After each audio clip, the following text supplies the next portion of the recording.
스페인 하면 투 경기가 굉장히 유명한데 투에서 투사와 마지막 결전을 앞두고 있는 소가 다시 공격할 힘을 찾고 숨을 고르는 장소를 쾌렌시아라고 부릅니다.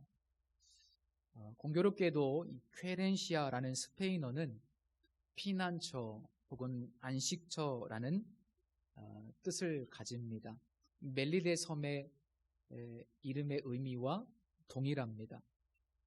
이제 거대한 로마 제국으로 들어가기 전에 거기서 치열한 영적인 싸움이 벌어질 텐데 멜리데 섬에서 약 3개월 동안 머물면서 휴식을 취하며 또 재충전을 하게 됩니다. 그리고 육신도 좀 회복을 충분히 하게 됩니다. 그런 다음에 이제 겨울이 지나서 사도 바울 일행은 2월달 중순쯤 되었을 때에 로마로 다시 항해를 시작합니다. 그들이 탄 배는 먼저 그곳에 도착을 해서 겨울을 보냈던 알렉산드리아의 배인데 감사하게도 하나님께서는 276명이 충분히 탈 수 있는 큰 배를 이곳에 미리 준비해 주셨습니다. 이런 내용을 이렇게 읽다 보면 참 은혜가 돼요. 하나님은 참 이렇게 섬세하신 분이시구나, 이런 생각을 해보게 됩니다. 섬에서는 그들에게 필요한 모든 것을 공급해 주셨고요. 또 그들이 떠날 때는 필요한 물품마저도 다 하나님께서 공급해 주시고 또 큰 배까지 준비해 주시는 하나님의 섬세한 모습, 우리 하나님이 이렇게 좋으신 분임을 우리가 늘 기억했으면 합니다. 그런데 본문에 보면 그 배를 타고 출항을 하는데 이런 독특한 표현이 하나 있습니다. 이 배의 머리 장식이 디오스 구로라라는 표현인데요. 우리가 읽은 그 성경 밑에 각주에 보시면 이 디오스 구로는 그리스 로마 신화에 나오는 제우스 신의 쌍둥이 아들들이라고 표기되어 있습니다.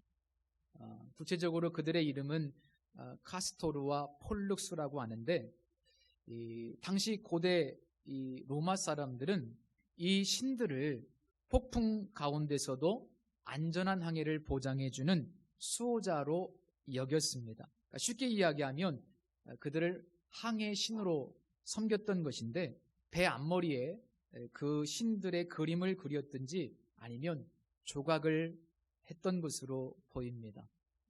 누가는 굳이 기록하지 않아도 될 내용들을 기록하고 있는데 사실 이 내용은 풍자적인 표현입니다. 지금까지 항해 여정을 보면 그 위험천만한 바다에서 보호해 주시고 또 생명을 구원해 주시고 모든 필요를 공급해 주신 분은 분명 하나님이시죠. 때문에 굳이 누가가 이 배의 머리 장식이 디오스 구로라고 밝히는 이유는 그들이 섬기는 신들은 실상 아무런 능력도 없고 허상이고 헛된 존재임을 폭로하기 위함입니다. 그러니까 누가는 이런 풍자적인 표현을 통해서 이런 메시지를 주고 싶은 겁니다. 누가 진정으로 안전한 항해를 보장하시는가? 누가 진정으로 이 배를 통치하시는가? 자, 이런 비슷한 내용을 가진 표현이 요한복음 6장에 보면 기록되어 있습니다. 요한복음 6장 16절에서 21절 말씀에 보면 이런 말씀이 있습니다. 저물매 제자들이 바다에 내려가서 배를 타고 바다를 건너 가버나움으로 가는데 이미 어두웠고 예수는 아직 그들에게 오시지 아니하셨더니 큰 바람이 불어 파도가 일어나더라. 제자들이 노를 저어 10여리쯤 가다가 예수께서 바다 위로 걸어 배에 가까이 오심을 보고 두려워하거늘 이르시되 내니 두려워하지 말라 하신대 이에 기뻐서 배로 영접하니 배는 곧 그들이 가려던 땅에 이르렀더라. 이 이야기는 사실 예수님이 누구신가를 드러내는 하나의 표적입니다. 이 요한복음 6장의 이야기는 구약의 시편 107편 30절 말씀과 연결되어 있습니다. 읽어드리겠습니다. 그들이 평온함으로 말미암아 기뻐하는 중에 여호와께서 그들이 바라는 항구로 인도하시는도다. 조금 전에 읽어드린 요한복음 6장 21절, 이에 기뻐서 배로 영접하니 배는 곧 그들이 가려던 땅에 이르렀더라 라는 말씀과 시편 107편 30절 말씀, 그들의 평온함으로 말미암아 기뻐하는 중에 여호와께서 그들이 바라는 항구로 인도하시는도다, 이 두 말씀은 평행 구절입니다. 결국 요한복음에서 요한은 이 표적을 통해서 예수 그리스도가 누구신가, 제자들이 탄 배에 오르신 예수 그리스도가 바로 구약의 여호와 하나님이라는 것을 이야기하고 있습니다. 그래서 나사렛 예수가 바로 하나님이시다라고 하는 것을 말씀해 주는 일종의 표적이라고 볼 수 있죠. 자, 요한복음 6장 말씀이 표적이라는 것과 함께 중요한 것은 이 표적이 주는 메시지입니다.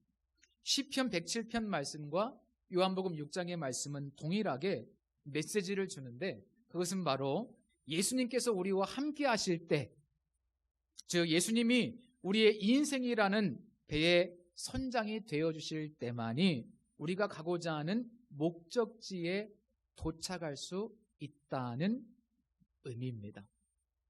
그러니까 우리 인생의 주도권을 철저히 하나님께 내어드릴 때, 예수님께 우리의 인생을 온전히 내어드릴 때, 그때 우리 인생은 복된 인생이 될 수 있다는 거예요. 아직도 많은 사람들이 내 인생은 나의 것이라는 생각을 합니다. 근데 이건 잘못된 생각입니다. 내 인생은 내 것이라고 생각한다면 예수님을 온전히 믿지 못하는 겁니다. 예수님을 믿는 사람들이 이런 생각을 가지면 잘못된 것이죠. 그런데 교회를 다니는 어떤 사람들 가운데서도 여전히 내 인생은 내 것이라는 착각을 하면서 자기 인생의 키를 자기가 쥐고 살아갑니다. 그런데 이게 굉장히 불행하고 어리석은 일입니다. 그래서 우리가 예수님을 믿을 때 예수님을 나의 구원자만이 아니라 나의 주인으로 영접해야 되는 이유가 여기에 있습니다. 제가 지금까지 신앙생활하면서 깨닫게 된 것은요, 예수님을 단지 훌륭한 성인이라든지 혹은 예수님을 구원자로만 영접한 사람들, 나의 죄를 용서해 주시고 나를 천국에 가게 해주는 그런 분으로 이해를 하고 영접하신 분들의 삶은 잘 변하지 않더라는 겁니다. 교회를 그렇게 오래 다녀도 변하지가 않습니다. 그것이 예수님을 단지 구원자로, 예수 믿으면 천국 간다고 믿기 때문에 사실은 변화가 없는 거예요. 예수님을 나의 주인으로 영접해야 하고, 그리고 지금 내게 오셔서 내 안에 함께 하시고 내 인생을 주도하시는 분으로, 내 주인으로 진짜로 영접해야 그때부터 삶이 변하고 인격이 변하고 모든 것이 변화되더라라는 것을 발견했습니다. 그런데요, 종종 어떤 분들은 예수님이 나를 구원해 주시는 것은 좋지만 예수님을 나의 주인으로 받아들이는 것을 두려워하거나 부담스러워하거나 또 불편해하는 경우도 있습니다. 왜 그럴까요? 예수님께 내 인생을 맡기면 마치 내가 큰일 날 것처럼 생각되기 때문입니다. 예수님께 내 인생을 맡겼다가 어떻게 해? 예수님께 내 통장을 맡기면 어떻게 해? 예수님께 내 인생을 맡기면 손해보지 않을까? 내가 원하는 대로 살지 못하면 어떻게 해? 그런 불안과 두려움이 있기 때문에 예수님께 내 인생을 맡기지 못합니다. 잘못된 생각입니다. 우리 이미 살펴본 내용인데요, 사도행전 16장에 보면 사도 바울이 빌립보 감옥에 수감되어 있을 때 간수가 와서 이렇게 질문을 하지 않습니까? 내가 어떻게 하여야 구원을 얻겠습니까? 이 질문은 사실 내가 어떻게 해야 내 인생에 지금 가장 큰 이 위기를 극복할 수 있겠습니까? 어떻게 하면 되겠습니까? 어떤 대안을 묻는 질문이었습니다. 그런데 사도 바울이 뭐라고 답을 합니까? 주 예수를 믿으라. 주 예수를 믿으라. 예수가 주인인 것을 믿으라. 이 말은 로마의 황제가 너의 주인이 아니다. 이제 예수가 너의 주인이 되어야 한다. 쉽게 이야기하면 주인을 바꾸라는 뜻입니다. 주인을 바꾸셨습니까? 진짜로 주인 바꿨습니까? 우리 아이들도 예수님을 주인으로 영접하면 그때부터 인생이 바뀌는 거예요. 그런 은혜가 있기를 바랍니다. 예수님께서 진짜 내 주인이 되셔야만 그분이 내 인생을 이끌어 주실 때 내 인생이 하나님이 원하시는 목적지로 가게 되어 있습니다. 그때 진짜 복을 받습니다. 다시 한번 우리가 오늘도 예수님을 내 주인입니다. 내 구원자일 뿐만 아니라 내 주인입니다. 내 자식들의 주인입니다. 내 지갑의 주인입니다. 내 인생의 주인입니다. 그렇게 고백하실 수 있기를 축복합니다. 12절 이하에 보면 이제 항해 여정이 구체적으로 기록되어 있죠. 이제 멜리데 섬에서 출발을 해서 그 위에 있는 시칠리아 섬의 수라구사라는 항구를 거쳐서 로마가 속해 있는 이탈리아 반도 끝부분에 있는 레기온을 경유합니다. 그리고 그 다음날 보디올이라는 곳에 도착을 하죠. 그리고 여기서 일주일 동안 머물게 되는데 그곳에 그리스도인들과 함께 성도의 교제를 나눕니다. 바로 이 즈음에 사도 바울이 이제 곧 로마에 도착할 것이라는 소식이 로마에 있는 그리스도인들에게 전해진 것 같습니다. 이 보디올에서 로마까지는 약 200km 정도가 되는 거리인데요. 그 일행들이 이제 걸어가야 될 그 주 도로는 아비오 도로입니다. 소위 비아 아비오라고 부르는데 이 아비오라는 사람의 이름을 딴 도로입니다. 로마에서 가장 잘 정비되고 가장 직선적인 도로라 그래요. 그래서 성인 남성이 5일 내지 6일 정도 걸어가면 이제 로마에 도착할 수 있게 됩니다. 사도 바울과 일행이 이 도로를 따라서 로마로 쭉 향하고 있을 때 이제 그가 온다는 소식을 들었던 로마의 많은 그리스도인들이 반가운 마음으로 사도 바울을 맞이하기 위해서 나오는데요. 그 장소가 아비오 광장과 트레이스 타베르네라고 기록되어 있습니다. 이 마중 나온 사람들 중에는 아마 우리가 익히 들어서 잘 알고 있는 아굴라 브리스길라 부부도 포함되어 있을 것입니다. 왜냐하면 사실은 3년 전에 로마서를 쓸 때 이 부부가 로마에 있었거든요. 그러니까 로마에서 이미 가정교회를 이루고 섬기고 있었기 때문에 아마 그들도 사도 바울을 맞이하기 위해서 반가운 마음에 오지 않았을까. 로마서를 쓸 때만 해도 금방 올 줄 알았는데 꽤 긴 시간이 걸렸거든요. 얼마나 반갑겠습니까? 자, 이 아비오 광장은 로마에서부터 약 65km 정도 떨어져 있습니다. 꽤 먼 거리입니다. 또 트레이스 타베르네 나른 이 말은 세계의 여관이라는 뜻인데 그 도로에는 여관들이 모여있는 휴게소가 있었습니다. 트레이스 타베르네는 바로 휴게소입니다. 여기서부터 로마까지는 50km 정도 됩니다. 그러니까 두 무리가 이렇게 사도 바울을 맞이하게 된 것이죠. 자, 이들이 마중 나왔을 때, 이들을 만났을 때 사도 바울의 심정이 어땠을까요? 드디어 꿈에 그리던 로마에 거의 다 도착했다는 것을 이제 실감했을 겁니다. 여기까지 오면서 꽤 긴 시간이 걸렸어요. 금방 올 줄 알았는데요. 3년 가까이 시간이 걸렸습니다. 또 여러 번 죽을 고생을 했습니다.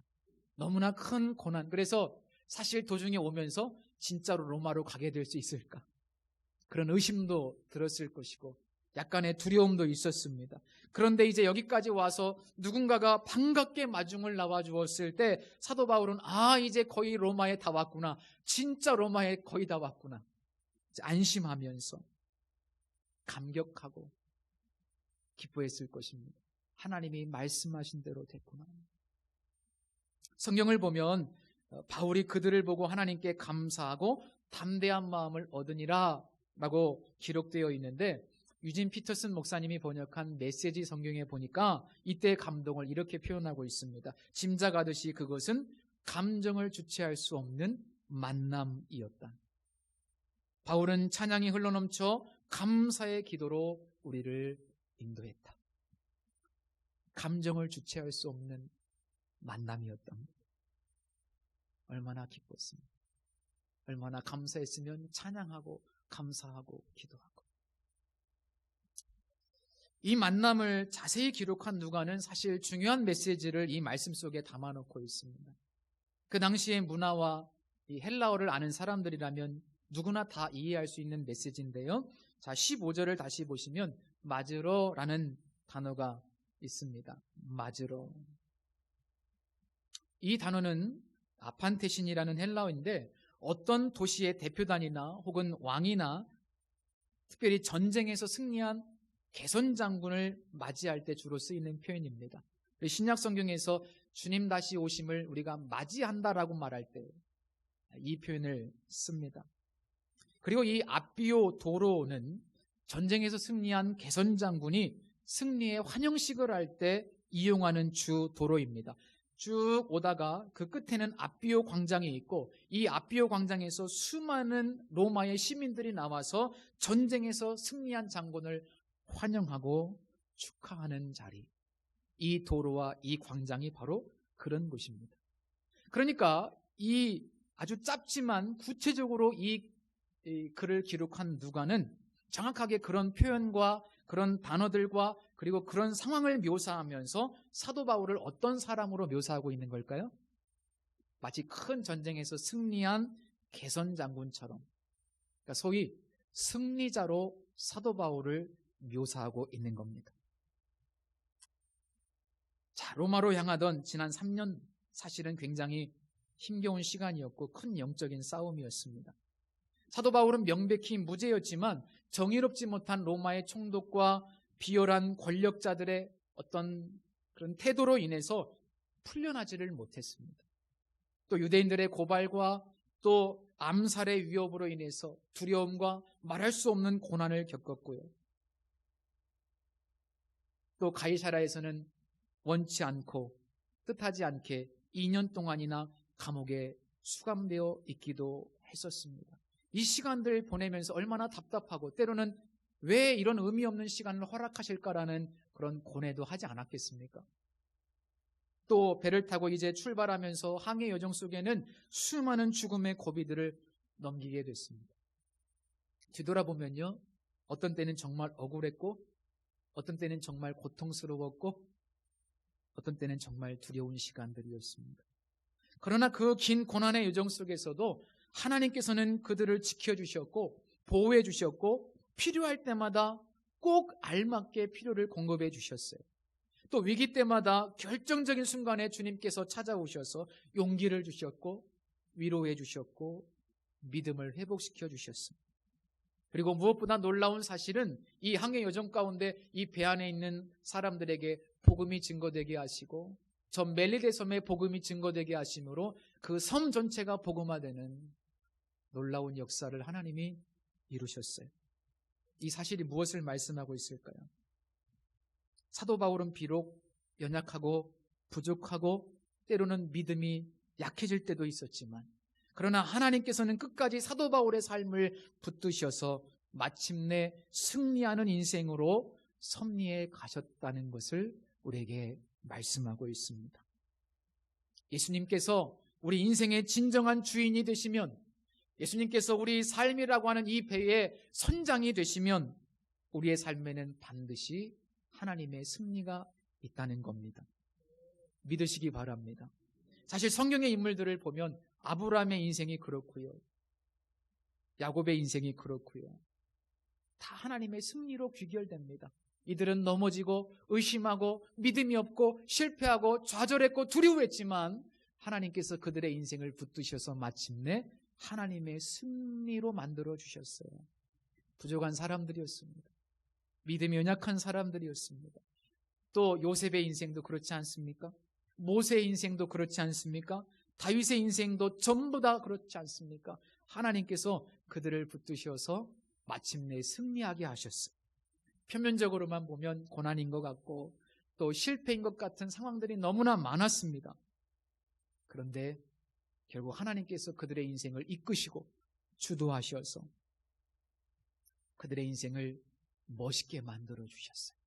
승리자로 만들어 주셨어요. 그들이 승리할 수 있는 능력이 있어서 그런 것이 아닙니다.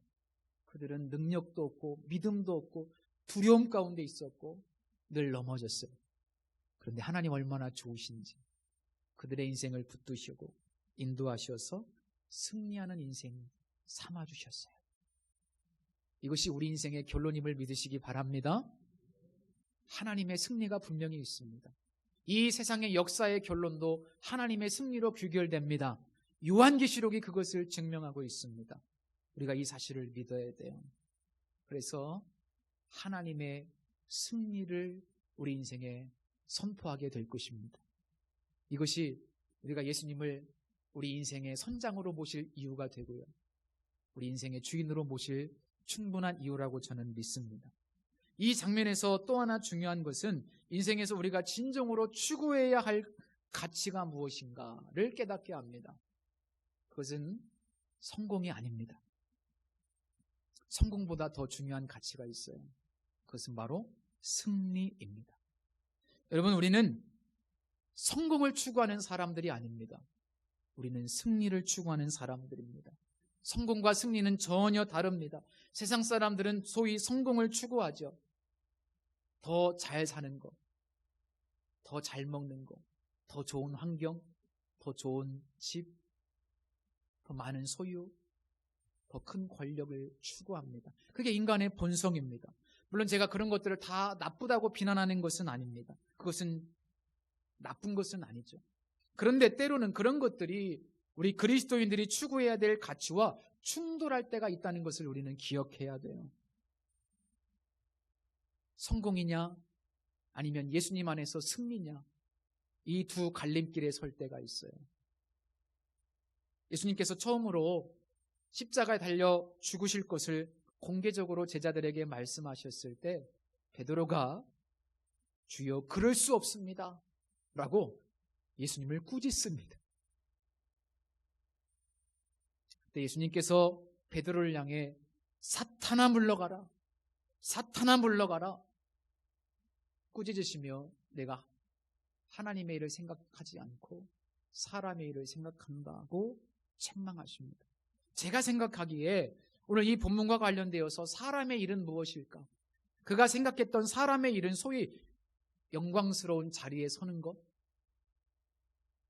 예수님이 대장 되시면 그 밑에서 좀 권력 좀 차지하는 것, 소위 성공. 베드로의 마음속에 생각했던 것은 소위 성공적인 자리에 가는 거였어요. 입신양명, 부자 되는 것, 예수님 통해서 한몫 얻는 것. 그런데 주님이 말씀하시죠. 그건 사람의 일이다. 하나님의 일은 그럼 무엇일까요? 하나님의 일은 십자가의 길 가는 것, 그 십자가의 길을 통해서 승리하는 것, 승리, 믿음의 승리, 순종의 승리, 십자가의 길, 그것이 하나님의 일이었습니다. 우리 그리스도인들은 성공을 추구하는 사람들이 아닙니다. 때로 세상적인 성공을 주시면 하나님의 목적이 있는 거예요. 우리는 성공을 추구하는 사람들이 아니고 예수 안에서 승리를 추구하는 사람들임을 기억하십시오. 사도 바울도 사실 세상적으로 보면 승리하지 못했어요. 성공할 수 있는 모든 조건들을 완벽히 가지고 태어난 사람이에요. 최고의 학교에서 공부했습니다. 로마의 시민권자였습니다. 그런데 예수님 만나가지고요, 순교자가 돼버렸어요. 세상적으로 보면 성공하지 않았어요. 우리가 그토록 원하는 성공적인 삶을 살지 못했습니다. 예수님 만나서 그냥 순교당했어요. 고생하다가 죽었어요. 가끔 그런 생각 들지 않으세요? 내가 왜 예수님 만나서 이 고생인가? 내가 왜 예수님 만나서, 예수님 안 만났으면 더 화려하게 살았을 텐데.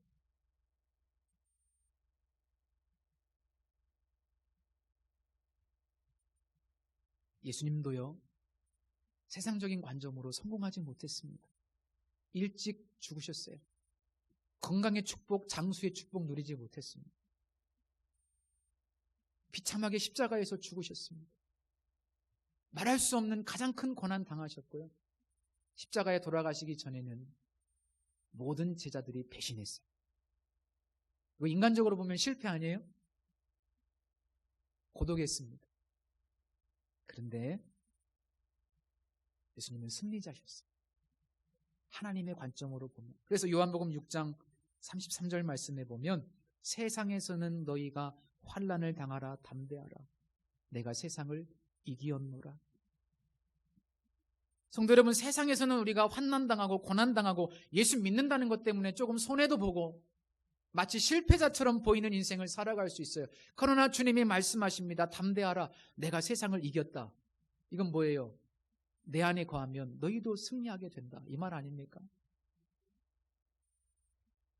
성경에서 말하는 진정한 성공이 뭘까요? 진정한 성공은 승리예요. 승리는 뭘까요? 십자가의 길이에요. 그리고 그 길의 끝에서 주님이 우리를 인정해 주시는 것이 승리입니다. 그래서 오늘 또 성공보다는 승리를 추구하시기를 부탁드립니다. 어려움 속에서도 순종하며 믿음의 경주를 마치고 훗날 주님 앞에 서게 될 때 아마 주님은 직접 마중 나오셔서 우리를 환영해 주시고 영접해 주실 겁니다.